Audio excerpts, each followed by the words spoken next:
les chaînes de télévision, elles bénéficient et elles signent un agrément avec l'Arcom. On leur met à disposition un canal pour pouvoir émettre. Et en échange de ce canal, il y a un cahier des charges qui doit être respecté. Et si ce cahier des charges n'est pas respecté, et en l'occurrence, par exemple, pour CNews, ce cahier des charges n'est pas respecté, je considère qu'il devrait y avoir des sanctions. Et ces sanctions, aujourd'hui, elles ne sont pas à l'ordre du jour.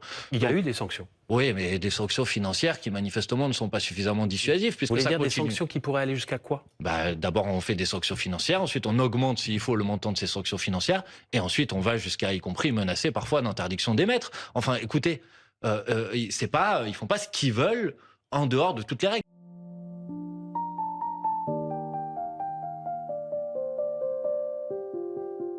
Le débat du moment, Manuel Bompard, je suis curieux de vous entendre sur ce qu'a dit Emmanuel Macron au sujet des médias.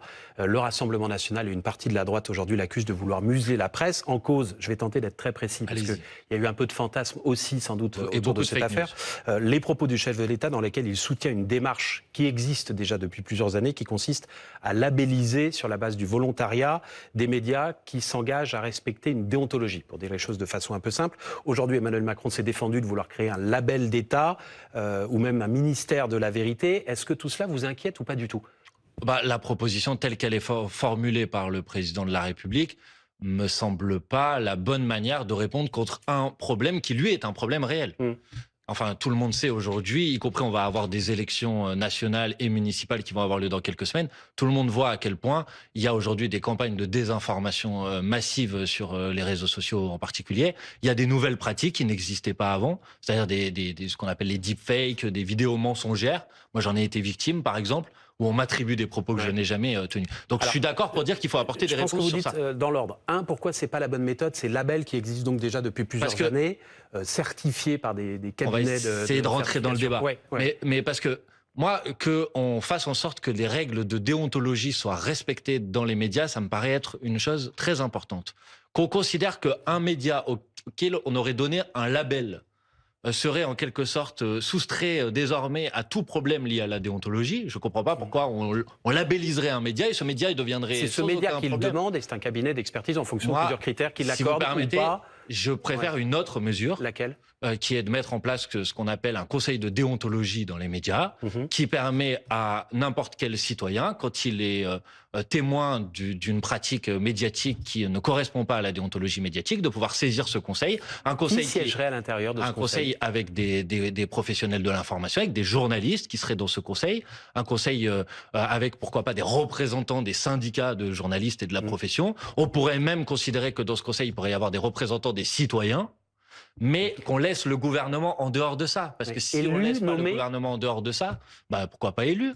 Quand on parle de représentants des journalistes, ça serait élu par les journalistes. Si on parle de représentants citoyens, ça pourrait être élu, ça pourrait être tiré au sort, je sais pas, on pourrait réfléchir à plusieurs propositions. Mais qu'il y ait une instance... Ce conseil, il aurait quel pouvoir? De faire appliquer les règles de déontologie et donc de pouvoir, y compris, imposer parfois des rectificatifs quand il y a des informations qui sont fausses, ou y compris pouvoir prendre des mesures qui sont des mesures de sanction. Mais c'est pas le rôle de l'Arcom, ça? L'Arcom le fait sur on va dire. L'Arcom est censé le faire. Vous avez failli faire une peau de banane et vous êtes retenu. Non, je vais faire une peau de banane. J'ai failli ne pas en faire une et je voulais en faire une. L'Arcom est censé le faire sur les médias audiovisuels. À ma connaissance, pas sur la presse écrite, par exemple, qui n'est pas concernée par l'Arcom. Et je vous dis est censé le faire parce que moi, je le dis sincèrement ici, je suis stupéfait du manque d'action de l'Arcom face à des multiples désinformations qui existent aujourd'hui dans les médias. J'ai vu il y a quelques jours un reportage qui a été publié sur les pratiques de la chaîne CNews, chaîne concurrente de la vôtre, dans laquelle je suis stupéfait que l'Arcom ne réagisse pas. J'ai vu une enquête de Reporters sans frontières et l'Arcom a contesté ces éléments. Enquête sur le temps de parole dans la chaîne d'information que vous venez de citer au mois de mars. RSF estimait que l'extrême droite avait été surreprésentée. L'Arcom a dit non. C'est pas estimé. Moi, que les meetings de la France Insoumise et les interviews de la France Insoumise passent la nuit sur CNews, j'en ai été déjà directement témoin. On doit faire 100% chez les insomniaques. Vous estimez que l'Arcom n'a pas les moyens. Qui regardent CNews. L'Arcom n'a pas les moyens de vérifier tout ce qui se passe à la télé et à la radio. ou que vous avez un traitement de défaveur? Non, je dis pas qu'on a un traitement de défaveur. Je trouve que l'Arcom ne remplit pas aujourd'hui, de mon point de vue, les fonctions qui devraient être les siennes. Pour partie, sans doute, parce qu'elle n'a pas suffisamment de moyens pour le faire. Et deuxièmement, j'assume de le dire, et ça me vaudra sans doute pas que des compliments, parce que je trouve que parfois, elle fait preuve d'un manque de courage pour imposer le respect d'un certain nombre de règles. Je veux quand même C'est l'Arcom l'an dernier qui a fermé une chaîne de télé et tout le monde lui est tombé dessus aussi. Hein. Mais moi, c'est la même Arcom. À cette occasion, Monsieur Fauvel, je ne lui suis pas tombé dessus parce que considère qu'elle avait raison. Il faut que tout le monde comprenne.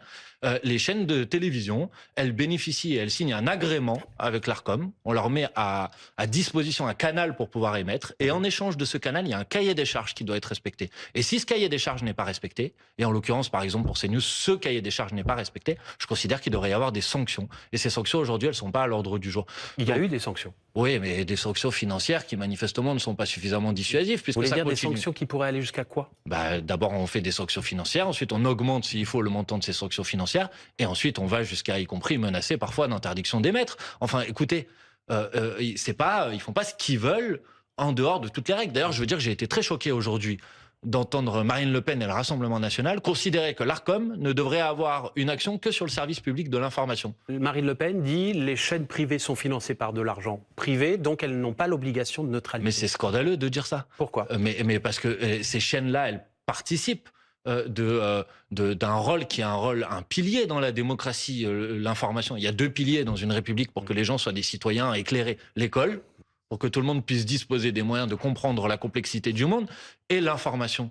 Et ces chaînes-là, ça voudrait dire quoi? Qu'elles pourraient se soustraire à toute obligation d'équité, de respect, un petit peu d'équilibre du temps de parole. Enfin, ce serait totalement inacceptable. Ou alors, on n'est plus en démocratie, on est comme aux États-Unis. Et donc, ceux qui ont beaucoup d'argent dans le monde politique, ils peuvent avoir les chaînes qui sont les chaînes qui valorisent leur point de vue, et les autres sont condamnés, en quelque sorte, à être invisibilisés dans l'espace médiatique. C'est incompréhensible. Encore un mot sur ce thème. Est-ce que vous estimez, comme Marine Le Pen, qu'il y a un problème de neutralité du service public?